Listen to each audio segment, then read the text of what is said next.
evening and welcome to this edition of DeFacto Review, a weekly roundup of the biggest stories shaping Mongolia. Here with us tonight is our guest commentator and economist, Jargat of DeFacto. Good evening. And my name is Dilgal. We're live on Facebook at B Television, and we want to hear your thoughts, so send us your comments on Twitter with hashtag Jargat_DeFacto. Coming up on the program.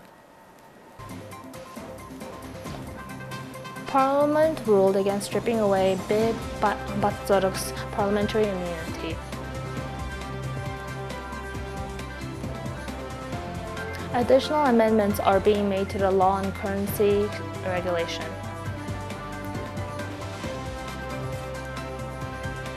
Mongolia celebrated National Pride Day this past Thursday.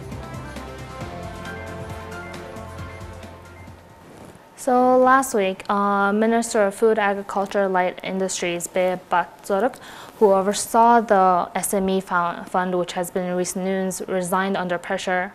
However, under a parliamentary voting, his parliamentary immunity was not stripped away. So do you think his resignation from his minister position is enough? Of course not. But he is not anymore the minister, but however, he is a parliament member, and he will be a parliament member according to these decisions. Why his immunity was not taken off? Because if it is taken off, then many members of the parliaments will have to follow his path. So it was a secret vote, and majority of the people, except I think only two, were supporting his immunity staying. And I chose that taking advantage of public property, stealing in a way. Public property is becoming a habit in this country. That is the clear, it is very clearly shown in the case of misuse by the politicians, by high-ranking politicians up to the highest level of the parliamentarians.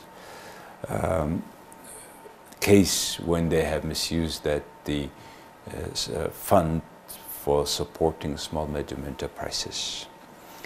And last week we talked about that misuse as being just a tip of iceberg. And during last week we have seen another more light on not only on surface, but what is the underwater of that iceberg, including there are 28 similar funds like this SME fund, and also there were certain light on misuse of bond proceeds, Chinggis Khan bond proceeds, and in particular of the program, the fall of the or failure of the program is called price stabilization program, where the Mongol bank behaved like a state, like a budget organization. They spend around 4.5 trillion tugriks for that purpose. So that more and more information comes up now. So can members of parliament involved in cases such as the recent corruption scandals be investigated without authorization from the parliament itself? Well, without stripping off that immunity of the parliament members and inspecting them or have them under investigation is almost like, a second part of comedy. It's impossible. They will pretend to be investigated, the other will be pretend to investigate, and slowly it will take time, like many other cases in Mongolia, and people will start forget due to other current events. But this time the case is different. Why?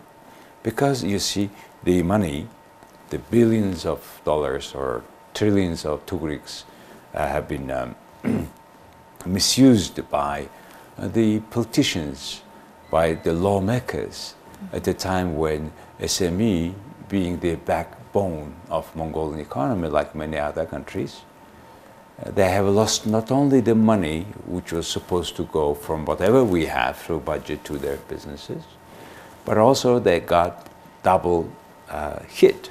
Why? Because not only money is not receiving, but those loose money which came through these politicians' pockets and their related people have gone through either banking or non-banking financial institutions, thus increasing the interest rate in Mongolia of borrowing, which is as high as about 20%. Now it is even higher. And that's one of the reasons why the interest rate keeps staying so high in Mongolia. So when these SME businesses, in particular those who lost the tender, who could not apply it many times but could not have any money, they are the people who cannot forgive, in particular, this behavior. So how should these high officials who are involved in these scandals be held accountable? Unfortunately, they will not strip off their immunity, as we have talked. And also because the deputy procureur, we call it, prosecutor, is also a part of this scandal. So it's very hard to go to have this real kind of real responsibility taken on them. Secondly, you know, when the criminal cases are not punished, it's becoming ordinary cases. That's what is Mongolia about. And Mongolians don't trust anymore in the government. And that's very bad sign, because when the people don't trust in the government and the state, it is clear, it is very easy to have chaos in the society. In such a country like Mongolia, chaos can bring a lot of instability. Those who has money will run away with their money. Those who has no money stay here and will be fighting with each other based on small differences like where they were born or whatever, small or which minority nationality they belong to, etc. It's the case of many other lost developing countries, and I don't think Mongolia will be an exemption if we continue with these corrupt officials. The third, you know, the rule of law says that everybody is the same under the law, which is not the case in Mongolia. So it is also mostly it have to do with us voters. Many of us have been voting for just own sake. Some of us got money and they voted for the politicians who give a small money. And as a result, we have given our purse like to the robbers who are misusing the whole things, our trust. And so also recently it was released that a number of officials received loans from the Livestock Protection Fund also. So what kind of actions do you think is needed to make these funds more transparent to prevent these kind of cases from happening in the future? These funds are becoming a little bit more disclosed, but still a lot to go. In particular, I appeal Mongolian public officers who have information about all these 28 funds, all this misuse of these programs, to reveal whatever data they have on that, because this is public figure, it's public money, it's public case, so I think it's their moral right to disclose all this, and I hope there are still a few public officers who will disclose them. Otherwise, we have such a bad habits coming, bad behaviors coming as a habit, which is the public officer. The people are generally taking over the property, things, money that don't belong to you, like our all public lands, public property, budget money. They don't belong to these people who supposedly to run, which they do now. So this culture is becoming more intrinsic. That's what I am afraid of.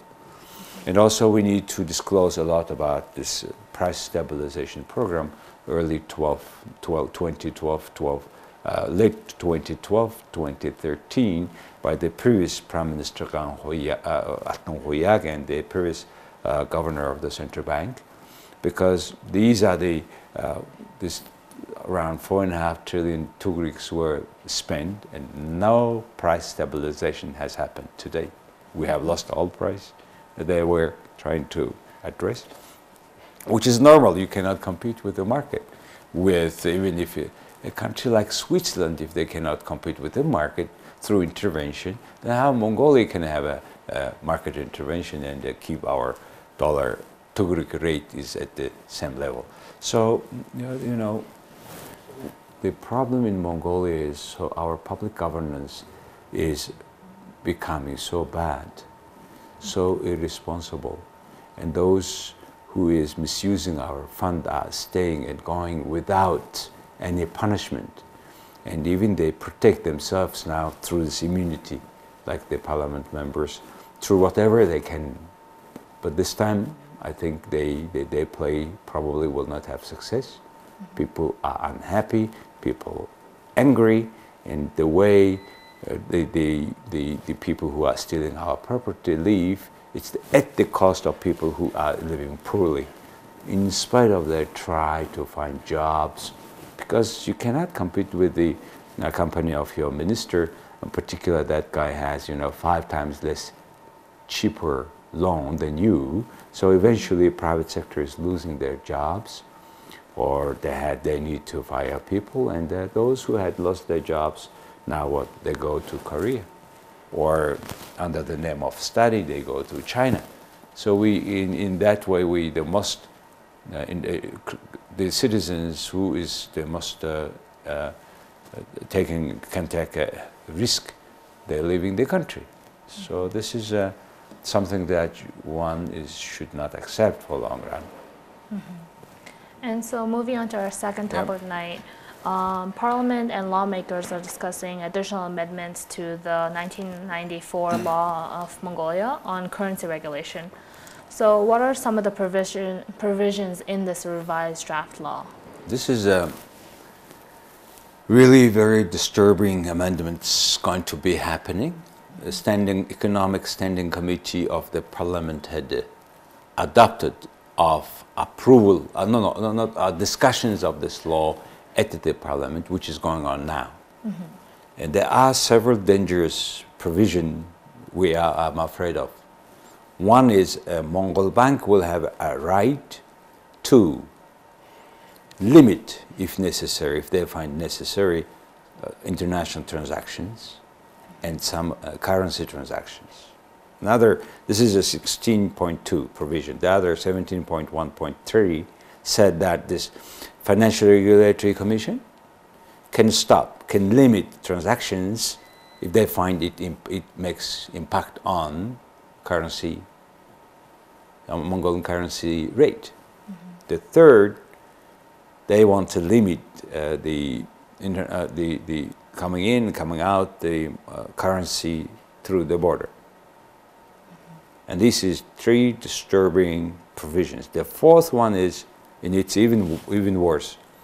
They suggest to have amendments in Mongol bank law, allowing Mongol bank be like a commercial bank, opening a checking account of companies that have or license or who are producing the so-called strategically mining deposits, mm-hmm. which in simple language says that they want to.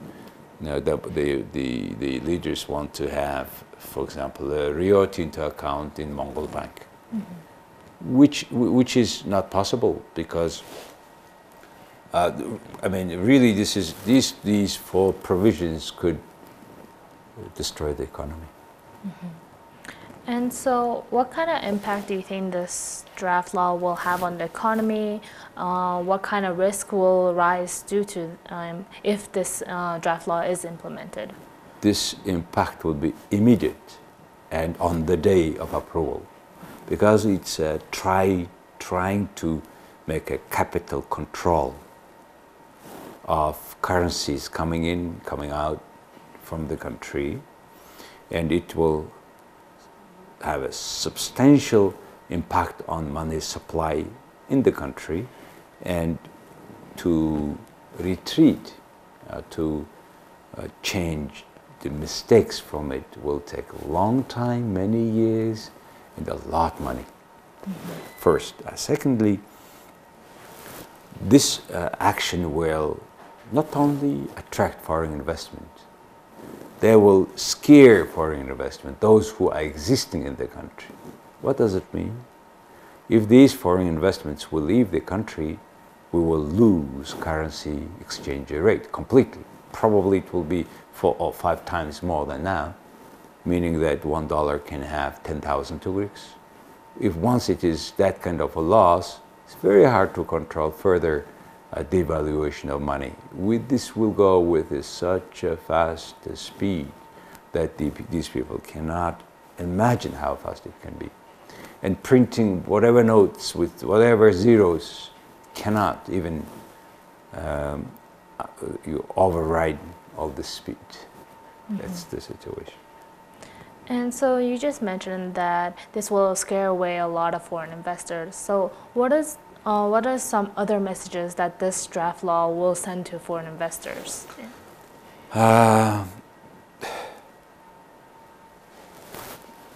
You see, what is the motivation of them doing?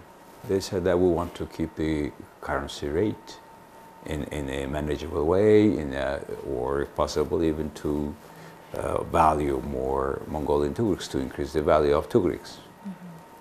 And they forgot to address the main issue, why the tugrik is falling. The main reason is not the trade balance, international foreign trade balance as it was before. Because before we had always tugrik going down, dollar coming up, because we had always trade balance negative with deficit. And the first time this year we have no trade balance deficit. We have the current payment deficit. That means the money we pay abroad in currency, say in the form of government loan, in the paying their interest of this loan, is way larger than the foreign investment coming into the country.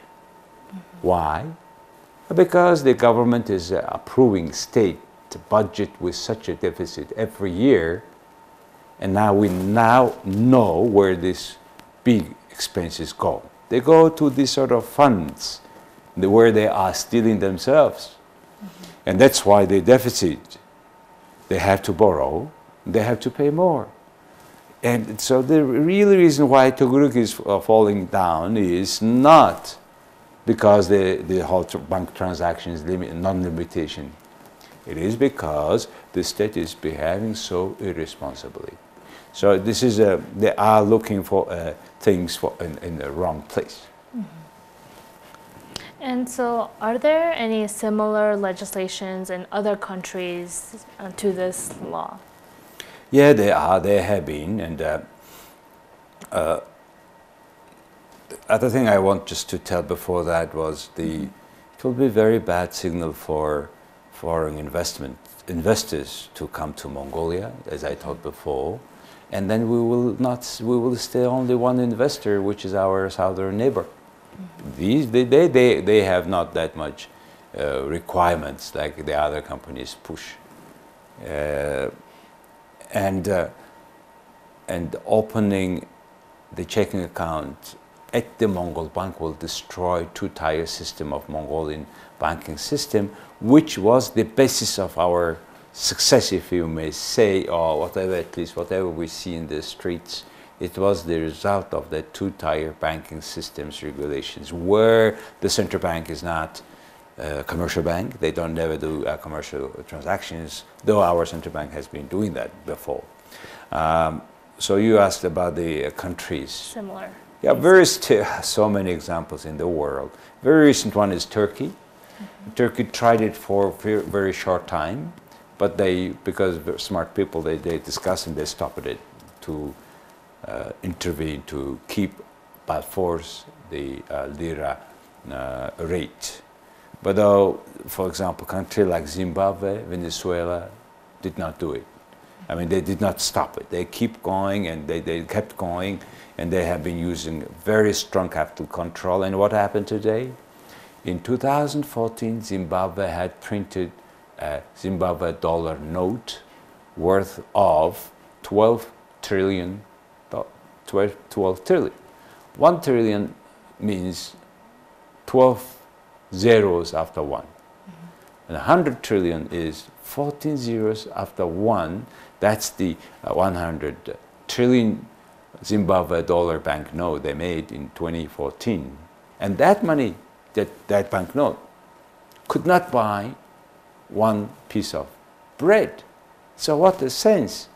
Then what happened? They have been borrowing in 2015. They had to pay 40 million US dollar debt to China, which they could not, and China forgave that debt.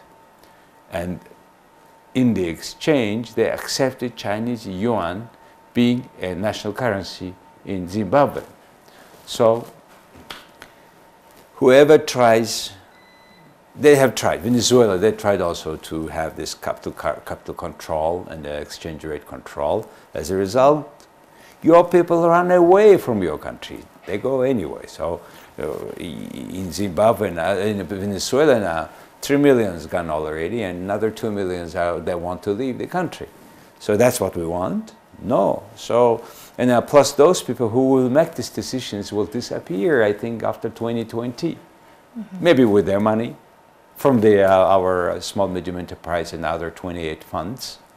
Who will pay for that? The people who pays taxes. So. And so moving on to our third topic of the night, Thursday was National Pride Day in Mongolia, as well as the birth anniversary of Genghis Khan. So due to the holiday, most Mongolians did not have work on Thursday and Friday. The decision to transfer Friday's workday was made by the government. So what are the requirements to transfer workdays and weekends, and what kind of impact does it have on the companies and the economy? Well, all around the world, some holidays are celebrated by, some celebrations or anniversaries are celebrated by having longer weekends, which is normal. But because all other countries make that decisions a year ago, their calendar is known to everybody concerned a year before. Not like here in Mongolia, just a week before, which makes no holidays, neither businesses. Otherwise, with longer weekends, people travel and tourism business make money, which is not the case. And plus, of course, our leadership has no time to think about the economic benefit of these long holidays. Why? Because they are so busy with covering up their stealing from our public funds. So that's why people think maybe it's interconnected. So do you think this is connected to the... That's very high probability. First time since our democratic revolution, majority of political deputies, those who makes law, are involved in public stealing. I mean, let's call it by the name. They took the money to their families from the fund that's supposed to go to help people, small, medium enterprise, to run the businesses. And they made the playing level completely off, and they made non-competitive everything, and they have morally no right to even to speak in front of us. Yet they say they say that it's normal, and they say that we will not ask excuse. So what does it mean? That means this culture is so deep now in our society, and starting from these people who makes decisions. And so that's the big concern, that it is like when the crime is not punished, it become ordinary things. So that's the most worried stuff. And so in recent weeks, this scandal has unfolded. So in light of this, so what should Mongolians be prideful of on this during this past holiday? Well, to be proud of. Of course, we proud of this man, Genghis Khan, who made our name known all the world. And to a certain extent, he was a part of aggregation of the speed of the development of all the world.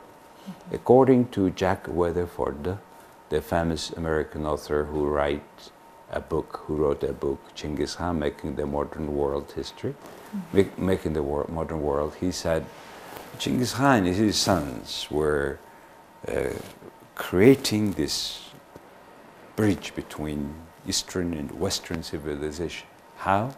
Because he made all these people's connections, people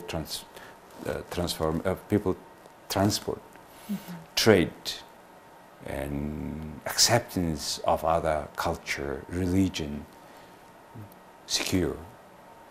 And this system he made West and East to be close.